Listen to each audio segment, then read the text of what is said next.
Hello everybody and welcome to the Hearthstone The Witch cinematic reaction. It's late, I'm being a little quiet, sorry. I'm also petting a kitty. There's a kitty in my lap.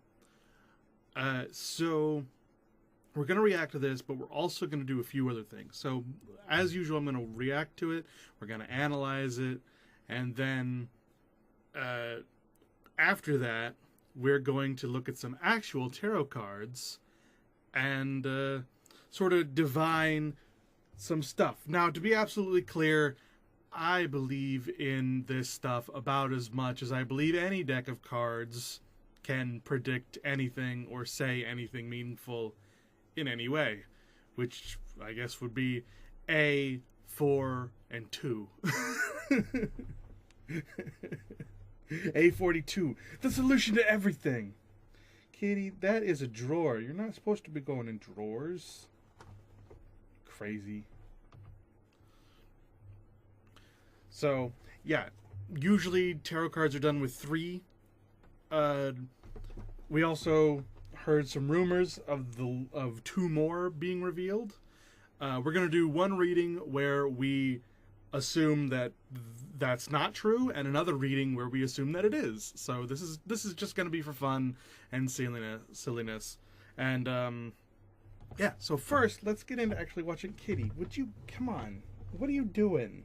That is a drawer. Why are you hell-bent on getting in the drawer? The drawer is full of books and stuff. Kitty, you cray. You are just hell-bent. All right, let's watch the reaction. Yeah, let's mess with the cat later.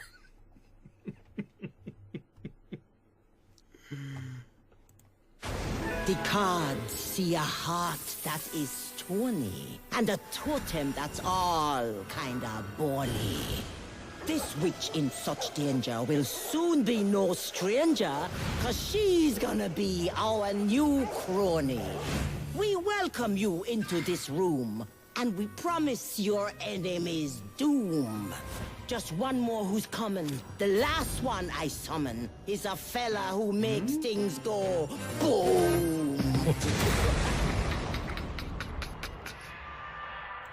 You say it's the last person, but there's another tarot card after that.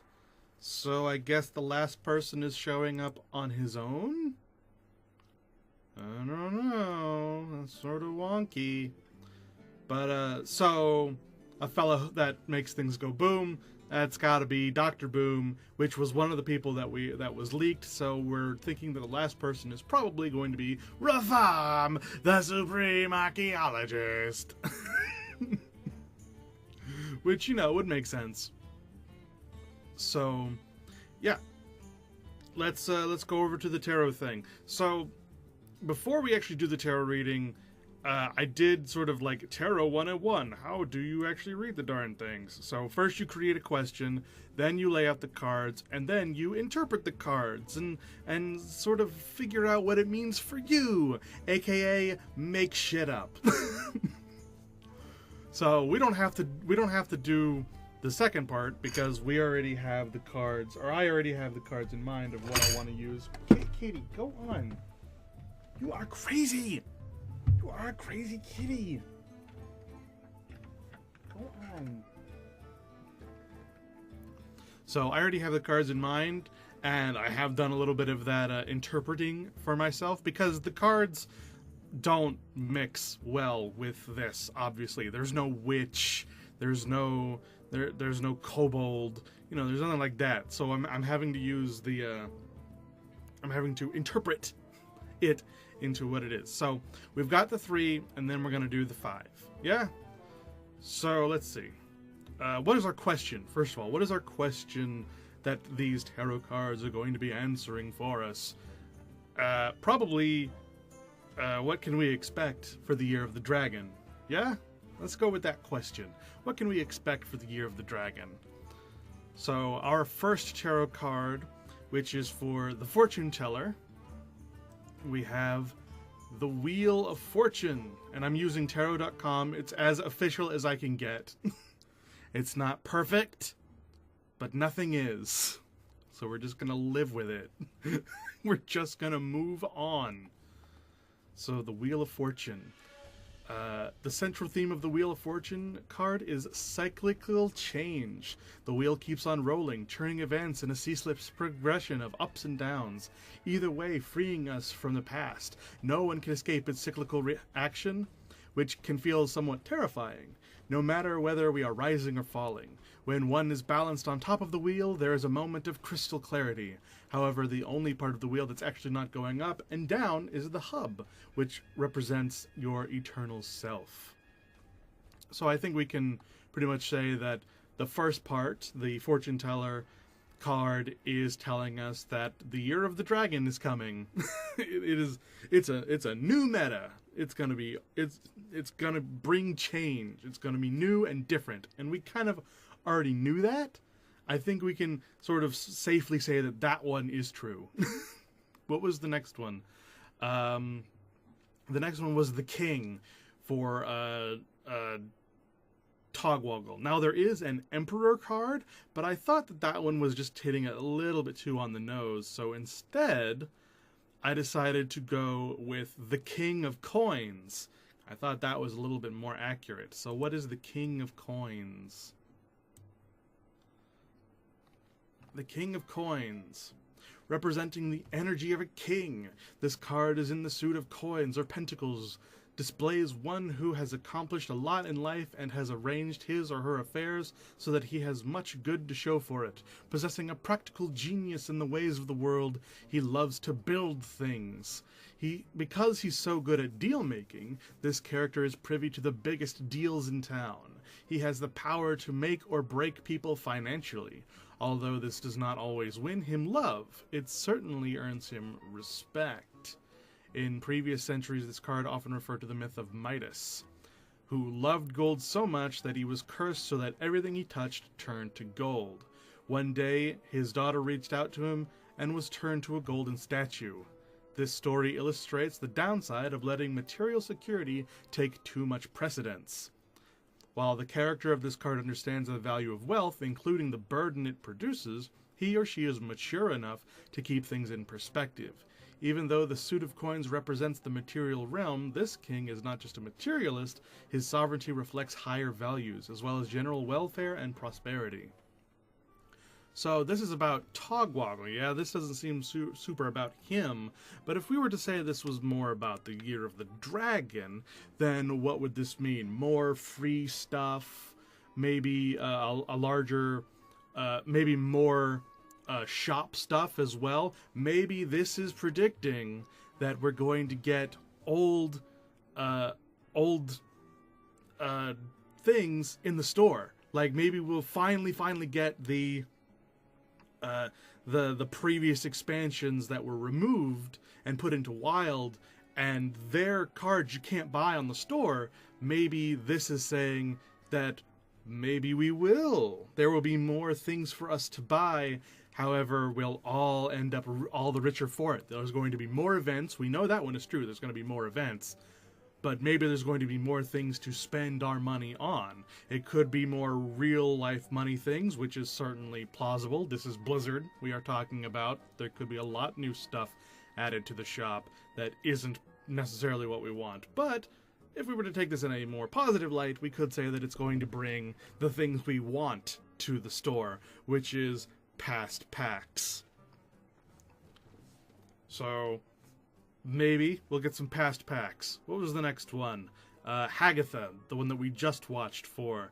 Now, like I said, there's no witch tarot card, but there is a magician tarot card, and this is as close as I'm going to get here, so we'll use that one. The Magician. Traditionally, the magician is one who can demonstrate hands-on magic, as in healing, transformative rituals, alchemical transmutations, charging of talismans, and the like. A modern magician is any person who completes the circuit between heaven and earth, one who seeks to bring forth the divine gold within herself or himself. At the birth of tarot, even a gifted healer who was not an ordained clergyman was considered to be in league with the devil.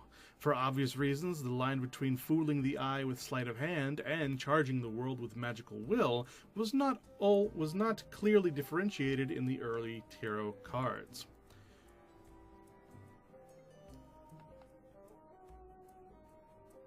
trust your inspiration. You are smarter than you think. The tarot in the advice position suggests a course of action which will harmonize what you want with what is currently possible. Have faith in your innate creativity. The magician advises you to give your questioning nature and free associating mind plenty of room to explore the subject at hand. Behave just as if you were an open-minded and curious scientist. Through this process, you may bring freshness and clarity into the situation that is both stimulating and catalytic. You do not have to understand it all intellectually. Besides, intuition is your ace in the hole. Respond in a spontaneous manner to what is right in front of you. There is no reason to hold yourself back. Your natural urges are exactly what is needed, and your ingenious timing and elegant style will help smooth over any awkwardness. Now that just sounds like Hearthstone in general, doesn't it? That just sounds like... Every line I read was like, this kind of sounds like Hearthstone. That sounds more like Hearthstone. Wow, this card is just all about having fun with Hearthstone. So maybe what this is saying is that we're going to get some things that we wanted, but not everything that we wanted. We're going to have to... what's that word? I've actually forgotten it. Wow, don't I feel dumb. Compromise. There we go. We'll have to compromise a little bit. We'll get some of the things we want. We won't get everything that we want. But with the things that we get, we'll be able to come up with all manner of new and crazy things. Not all of which we'll understand right away, but a lot of things that we'll come to understand in the future, possibly. We won't need to be a master of the game in order to make some truly magical things happen with this card game. That just sounds like Hearthstone in a nutshell, doesn't it? So, that is just the three. If we were to say that the others don't matter, what would this mean? It means that the Year of the Dragon is coming. It's going to bring brand new features and things to spend our money and gold on, and things that will get us more gold in the future. More opportunities for success, and more things to use that success on going forward. And that stuff is going to give us a whole range of new creative ways to move forward. We're going to have all these new and exciting combinations, new strategies, new things to play with that'll allow us to come up with truly amazing things. That's if we stopped here. But let's keep going.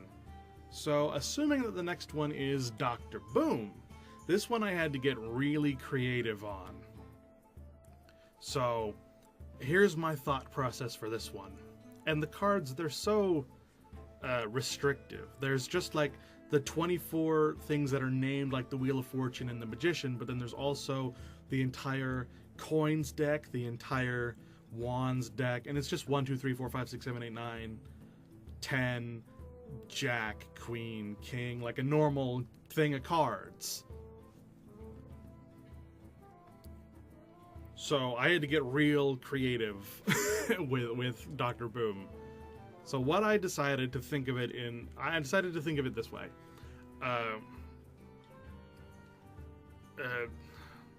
The fortune teller is unique to Hearthstone. She's not in World of Warcraft at all. She's unique to Hearthstone. Togwoggle is unique to Hearthstone. Hagatha is unique to Hearthstone. Rafam is... There's a little mixing there because he's technically from Uldum, but I don't think he was ever mentioned in Uldum. I think he's unique to Hearthstone, but Dr. Boom is not. Dr. Boom is in World of Warcraft, and Dr. Boom is dead in World of Warcraft. You killed him back in Burning Crusade, so I decided to use the Tarot card of Death. So, the Tarot card of Death. The death card is not about the literal death of any person. It may represent the death of something else, like a project, plan, or relationship. This card also points to a time of harvest, symbolized in classic decks by the reaping skeleton. Unless the fruits of summer are harvested, they are lost to winter's harshness, and the people do not eat. As the scythe cuts the cords that link us to the past, it liberates us going forward without fear, because we have nothing left to lose. Everything being pruned away is recycled for the fertility of the future, so that nothing is really ever lost, despite seasonal cycles of gain and loss. In advice position, free yourself from a past that no longer serves you well and proceed towards the future. The card in the advice position suggests a course of action that will harmonize what you want with what is currently possible. The death card advises you to detach from the old order. You may want to close accounts, complete unfinished tasks, and gather your harvest. It's time to move on. If you cut the cords that have bound you to the old ways and outdated conventions, you could free yourself to join the sweep of incoming light. This is not an excuse to reject others or hurt them in any way. It is simply a time to move toward your ultimate interests. Do not allow nostalgia and outworn loyalties to hold you back. Be willing to go through whatever it takes to get to where you really want to be. What this, I think, suggests is they're throwing away all the old metas. They're throwing them out. They're getting rid of them. This is no time to be nostalgic. All the old favorites, they're going. We're getting new things. It is a time to move forward and get ready and prepare for something new. So, classic things like Big Druid, Spell, Power, Mage, Burning Mage, I guess would be more apt. Bloodlust, Shaman, the classic stuff. That stuff is going away and we're coming up with something new. And that's okay. Another way you could look at it is that I had something and then I lost it. I had something good too. What was it? Dang. What was it? Oh, it was good. Oh, it was a good thing.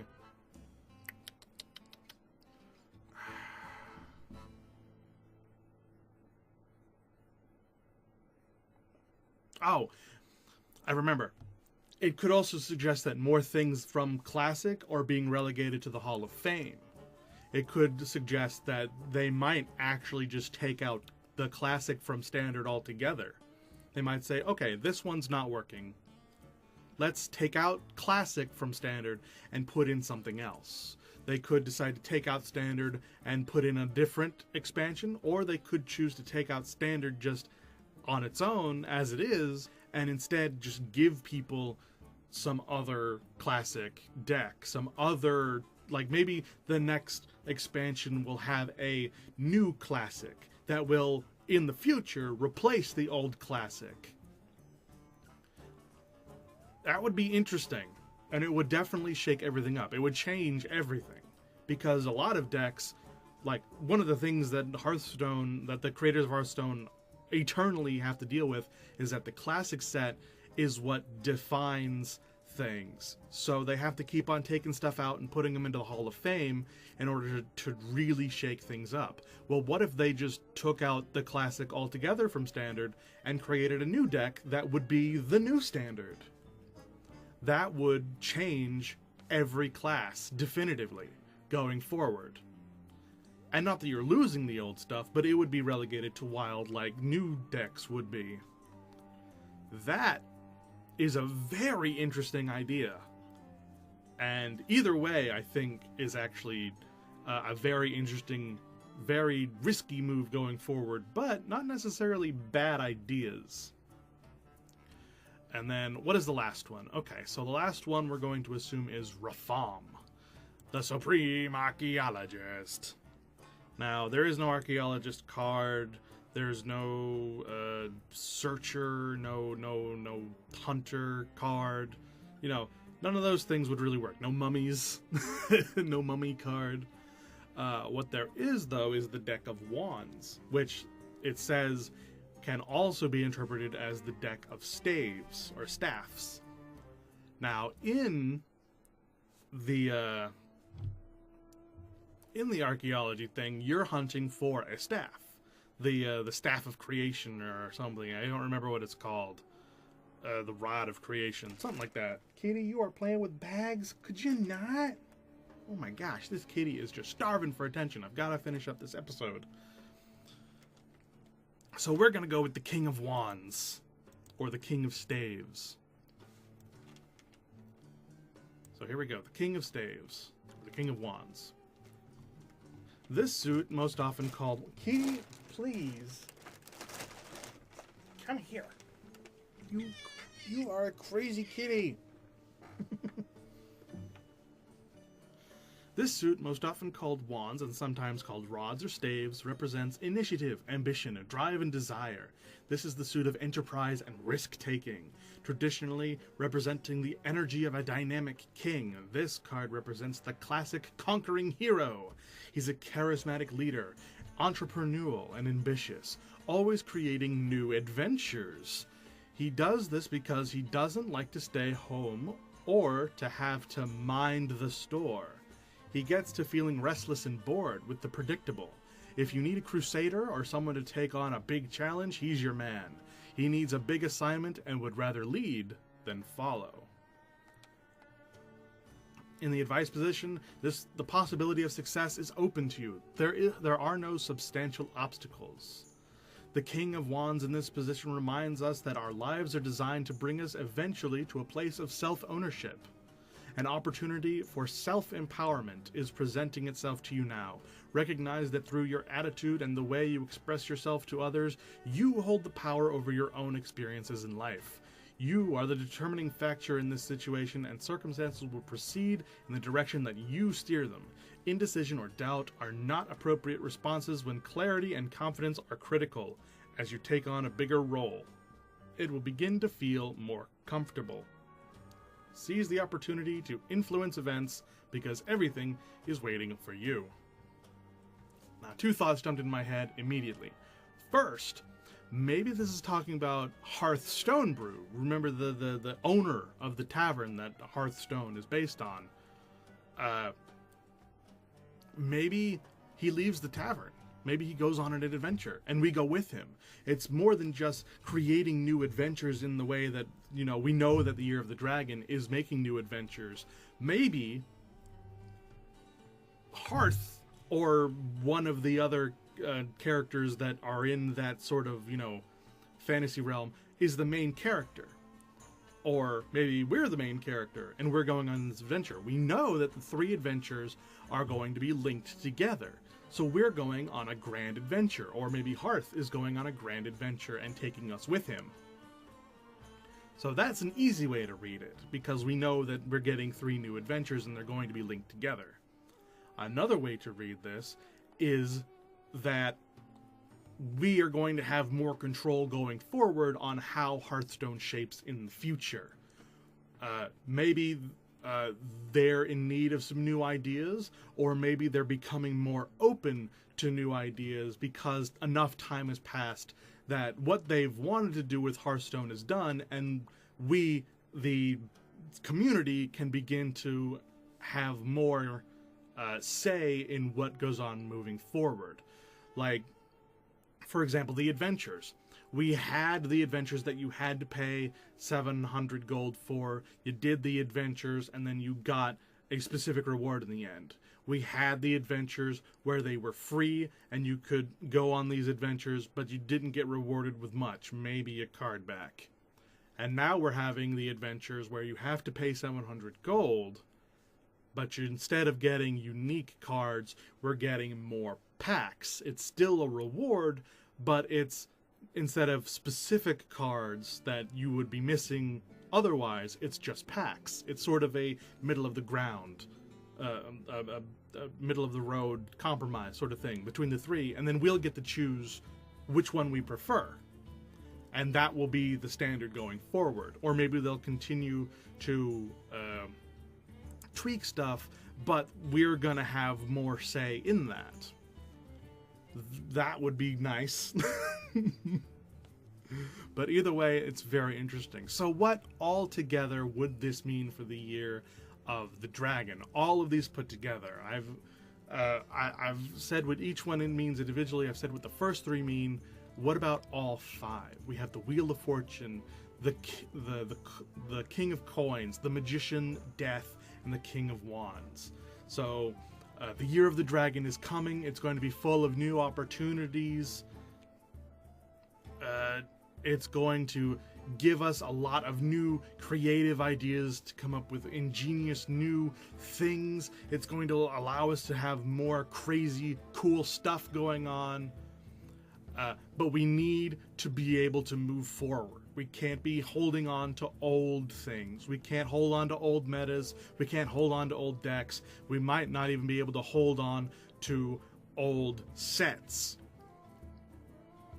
But after that, we will have the opportunity to take on a bigger role.